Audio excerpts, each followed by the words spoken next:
अस्सलाम वालेकुम everyone, this is Tahseen forex market analyst trainer. कैसे हैं आप सब? उम्मीद करता हूँ कि खैर वाफियत से होंगे। आज तारीख है 28 फरवरी 2024 और दिन है वेनसडे का। मार्केट ओवरव्यू की तरफ चलते हैं।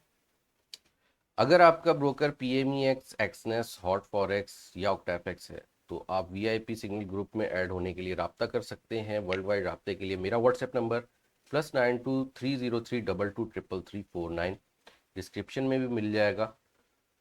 तो बात करते हैं मार्केट ओवरव्यू की। तो देखें, कल भी वीडियो आई थी। वीडियो में मैंने कुछ गोल्ड के बारे में भी बताया था और फर्दर सिनेरियोज भी बताए थे। कुछ फेड पे भी बात हुई थी। तो सबसे पहले अगर हम इकोनॉमी डेटा देखें तो आज हमारे पास 6:30 बजे पाकिस्तान टाइम के मुताबिक जो है प्रीलियम जीडीपी क्यू है। ठीक है जी। अब जो जीडीपी होती है, जीडीपी गुड डोमेस्टिक प्रोडक्ट, बहुत ही एक आपका ये समझ लें कि जो आप एक्सपोर्ट्स करते हैं, ज़ाहिर है कुछ भी मैन्युफैक्चरिंग करते हैं, किसी भी शोबे में, किसी भी फील्ड में आपकी प्रोडक्शन है मुल्क की, और जब एक्सपोर्ट होती है तो उससे इकॉनमी बहुत ज़्यादा स्ट्रांग होती है। जैसे हमारी जीडीपी बिल्कुल तबाह हो गई है, इसलिए हम डॉलर के जो है वो शॉर्टेज का शिकार हैं। कहीं भी जाए हमें मिलता नहीं है और इन्फ्लेशन इसी वजह से हाई हो रही है। तो जीडीपी का जो मामला रहा लास्ट, इसके ऊपर मेरी पहले वीडियोस आती थी, उसमें मैं बड़ी बात करता भी था उस लिहाज से कि इंटरेस्ट रेट जब बढ़ते हैं तो जीडीपी को अगर हद से ज़्यादा बढ़ जाए तो हर्ट करते हैं, यानी कि जीडीपी मुतासिर होती है उससे। अगर कोई वहाँ पे प्रोडक्शंस वगैरह हो रही हैं, ज़ाहिर है बैंकिंग लोन्स का, बड़ी बड़ी जो ऑर्गेनाइजेशन होती हैं, फैक्ट्री होती हैं, बैंकिंग लोन्स ले रही होती हैं, तो वो उनको इशू होता है उसके अंदर, और फिर वो वहाँ से बाज़ औक़ात लीव कर जाती हैं, दूसरी कंट्री या स्टेट्स में जो है वो शिफ्ट हो जाती हैं। तो बहरहाल ये तो फिर एक बहुत डीप में चला जाएगा। अच्छा, मार्केट की तरफ आते हैं तो जीडीपी का हमारे पास डेटा है आज 6:30 बजे पाकिस्तान टाइम के मुताबिक। अच्छा, G20 मीटिंग्स भी हमारे पास जो है इस वक्त चल रही हैं, जिसके अंदर industrialised nation including Canada, Italy, France, Germany, Japan, UK and US. ठीक है। और इसका थोड़ा बहुत मार्केट जो है इम्पैक्ट ले सकती है। इसके अंदर बात सारी होती है हॉकिश या डोविश स्टांस की, टोन की जिसको बोलते हैं। तो पॉवेल जो है, पॉवेल ने इस वक्त जो टोन रखी हुई थी लास्ट अपनी एफओएमसी में, वो तकरीबन तकरीबन हॉकिश के ही ज़मरे में आई। और अभी मीटिंग मिनट्स भी थे, मीटिंग मिनट्स के अंदर भी है यही कि इंटरेस्ट रेट की कट जो है नहीं करेंगे इस बार, जो मुझे लगता है।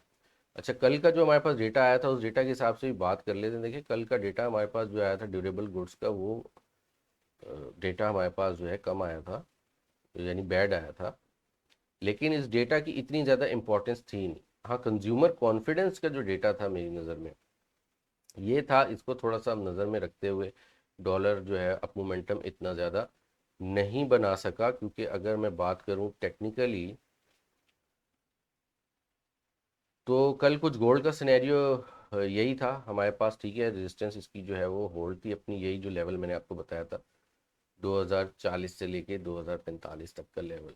तो उसी हवाले से हमने कल, मैंने अपने ग्रुप में भी कॉल दी थी। ए, ठीक है, वो ग्रुप की कॉल ये थी, मैंने कहा 2037-45 से सेल करें, 55 कैसे टीपी 2026-2016 का इन एक्सटेंशन जा सकता है।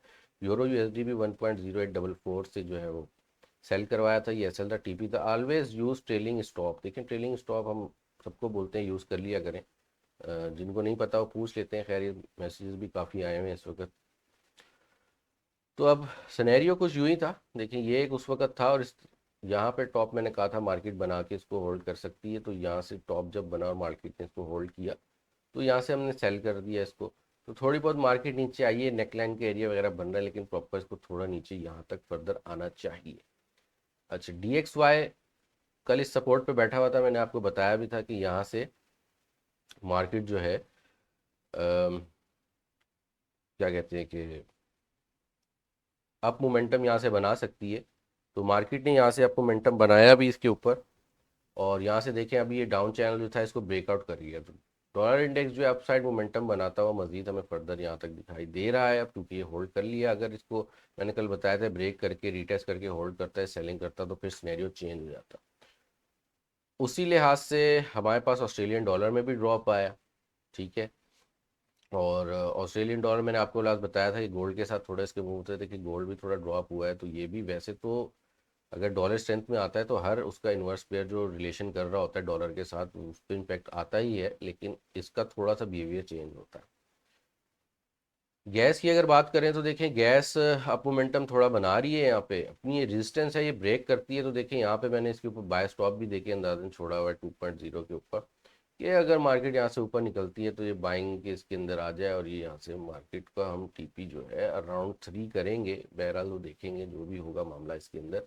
नहीं तो अगर ये होल्ड रखता है तो यहाँ से भी इसके अंदर सेलिंग की जाती है, लेकिन सेलिंग मेरी नज़र में रिकमेंड नहीं है। बायर बहुत है ऑलरेडी, बहुत ज़्यादा डाउन हो गई, इसको 2 भी ब्रेक नहीं करना था, ये सारा फेक आउट था। उस टाइम जो मैं ग्रुप में अपना बता रहा था मैंने तब भी बोल दिया था और वीडियो में भी बोला था, अगर पिछली वीडियोस को उठा के देखें तो मैंने कहा था मुझे लग ये रहा है कि 2 से नीचे ब्रेक करके फेक आउट करके ही मार्केट अब ऊपर आएगी। तो ये फेक आउट ही चल रहा है और बड़ा लंबा चल रहा है, तो अच्छी मूवमेंट ऊपर भी अच्छी मूवमेंट ही बनेगी इसमें। तो जो कॉन्ट्रैक्ट एक्सपायरी वाले लोग हैं उनको परेशानी हो जाती है, बहुत से लोगों को पीएमएक्स वगैरह में, जो एक्सनेस पे ट्रेड कर रहे थे उन्हें नहीं हुआ क्योंकि वो कॉन्ट्रैक्ट एक्सपायरी नहीं थी। एक्सएम के ऊपर भी कॉन्ट्रैक्ट एक्सपायरी है, बहुत सारे मामला। यूरो की अगर बात करें तो यूरो का भी जैसे मैंने ग्रुप में दिखाया सेल कॉल दी, यहाँ से सेल कॉल दी, अभी ये डाउन साइड मोमेंटम बना रहा है। हम यहाँ तक इसका टीपी कर लेंगे इन एक्सटेंशन में, आगे देखेंगे फर्दर हमें करना चाहिए नहीं करना चाहिए। एटलीस्ट फिलहाल जो हमारा स्टॉप बनेगा वो यही 1.08110 के अराउंड पे बनेगा। ठीक है, यूएसडी कैट की अगर बात करें तो ये यहाँ से ऊपर अपसाइड मूवमेंट ब्रेक कर रहा है इसको यस्टरडे हाई को, तो यहाँ से एक शॉर्ट एंट्री ली जा सकती है, यानी कि 1.3546 से यहाँ से बाय करके और नीचे 1.353 का एसएल इसको दे दिया जाए। और ज़ाहिर है डॉलर थोड़ा स्ट्रेंथ में आ रहा है, इस वजह से भी आ रहा है, लेकिन फ़िलहाल इसके ऊपर ट्रेड मेरी नज़र में जो है इतनी ज़्यादा फीजिबल नहीं है।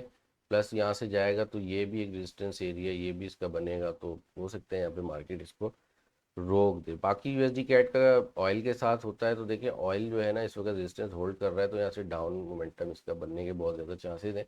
यहाँ पे इसका रिस्क लिया जा सकता है 78.65 के पास यहाँ से सेल करके और एसएल यहाँ ऊपर दे दिया जाए। क्यों? क्योंकि मार्केट जब यहाँ से ब्रेक करेगी और रिटेस्ट करेगी तो फिर कल भी मैंने बताया था कि इसका टारगेट जो है ऊपर 83 और 85 तक होगा।